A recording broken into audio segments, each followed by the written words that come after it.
ಈ ಕಾಲೇಜು ವಿದ್ಯಾಧನಾತಿ ವಿನಿಯಂ ಎಂಬ ಧ್ಯೇಯವಾಕ್ಯವನ್ನು ಹೊಂದಿದೆ. ಈ ಕಾಲೇಜಿನ ಇತಿಹಾಸ ಅತ್ಯಂತ ಶ್ರೀಮಂತ ಭರಿತವಾಗಿದೆ. ಕಲ್ಯಾಣ ಕರ್ನಾಟಕದ ಹಳೆಯ ಹೈದರಾಬಾದ್ ಕರ್ನಾಟಕ ಪ್ರದೇಶದ ಪ್ರಮುಖ ಶೈಕ್ಷಣಿಕ ಕೇಂದ್ರವಿರುವ ಈ ಕಾಲೇಜಿನ ಪ್ರಮುಖ ಇತಿಹಾಸ ಇಲ್ಲಿದೆ. ಸ್ಥಾಪನೆ 1932.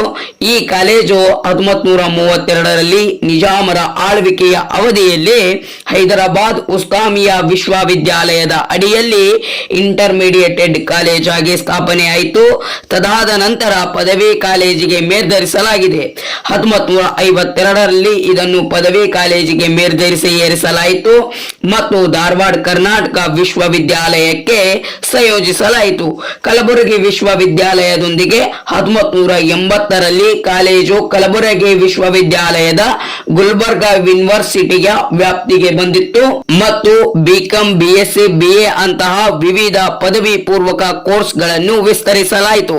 ಸಂಯುಕ್ತ ಸನ್ಮಾನ 2016. 2012ರಲ್ಲಿ NAAC ನಿಂದ ಎ ಗ್ರೇಡ್ ಪಡೆದ ನಂತರ 2016ರಲ್ಲಿ UGC ಈ ಕಾಲೇಜಿಗೆ ಸಂಯುಕ್ತ ಸನ್ಮಾನ ಆಟೋನಮಸ್ ಸ್ಟೇಟಸ್ ನೀಡಿತ್ತು.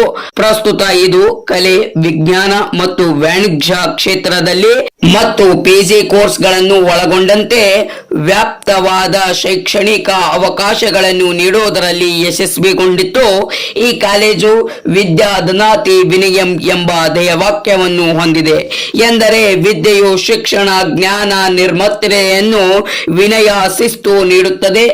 ಇದು ಜ್ಞಾನವು ವ್ಯಕ್ತಿಯಲ್ಲಿ ಅಹಂಕಾರವನ್ನು ಕಡಿಮೆ ಮಾಡಿ ನರ್ಮನಾಗಿ ಮಾಡುತ್ತದೆ ಎಂಬ ಅರ್ಥವನ್ನು ನೀಡುತ್ತದೆ. ಇದು ಶೈಕ್ಷಣಿಕ ಮೌಲ್ಯವನ್ನು ಎತ್ತಿ ಹಿಡಿಯುವ ಪ್ರಸಿದ್ಧ ಸಂಸ್ಕೃತ ವಾಕ್ಯವಾಗಿದೆ.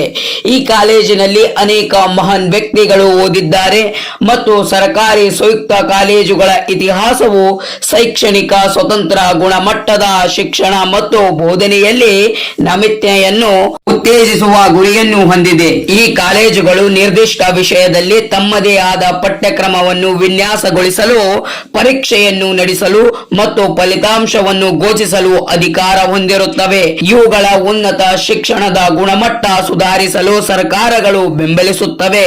ಕರ್ನಾಟಕದಲ್ಲಿ ಒಟ್ಟು 80ಕ್ಕೂ ಹೆಚ್ಚು ಅಧಿಕೃತ ಸಂಯುಕ್ತ ಆಟೋನಮಸ್ ಕಾಲೇಜುಗಳು